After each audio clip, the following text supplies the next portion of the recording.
ওটাই ফাইনাল তারপর 10 তারিখের মধ্যে না হলে হ্যাঁ না হলে তোমরা আমার নিজের কাছ থেকে রেজাল্ট পাবা।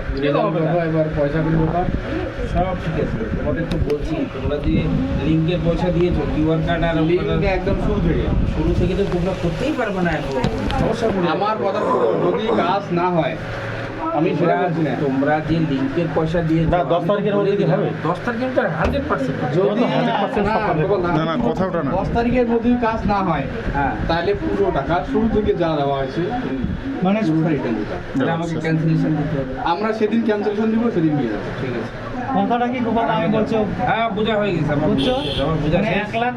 1,15,000 করে যে টাকাটা আমরা দেওয়া হয়েছে হ্যাঁ, সেদিনই ক্যান্সেলেশন ফর্ম এবং সেদিনই টাকা আমরা কিন্তু রিটার্ন চাই। ঠিক আছে আমরা কিন্তু ওই ক্যান্সেলেশনের জন্য কিন্তু আমরা লেট করবো না। ঠিক আছে রে বাবা, তোমাদের পেপারস আমি পেয়ে গেছি, তোমরা 10 তারিখে পেয়ে যাবে, চিন্তা করবে না। এখন ক্যান্সেলেশন করব মনে করো আমরা, এখন ওখানে অফিসের সাথে কি আলাপ আছে না আছে, সাপোজ যদি না হয়, এটা ইনকেস বললাম, ওটা সেটা তুমিই বুঝে নেবে। ক্যান্সেলেশন না করলে ওরা ওখানে অফিসে যে টাকা জমা করছে রিটার্ন দেবে। সেটা আপনি আমরা ফর্ম ফিল আপ করে দিব, আপনি ওখানে দিয়ে রিটার্ন রিটার্ন করে নেবেন। আমাদের টাকা আমরা সেদিনে 11 তারিখেই আমরা চাই। আমরা যেভাবে দিচ্ছি সেভাবে নেবো আর কি। ঠিক আছে, আরামসে যাও তোমরা, ঠিক বিশ্ব ঠিক আছে যাও। ও না ভাই।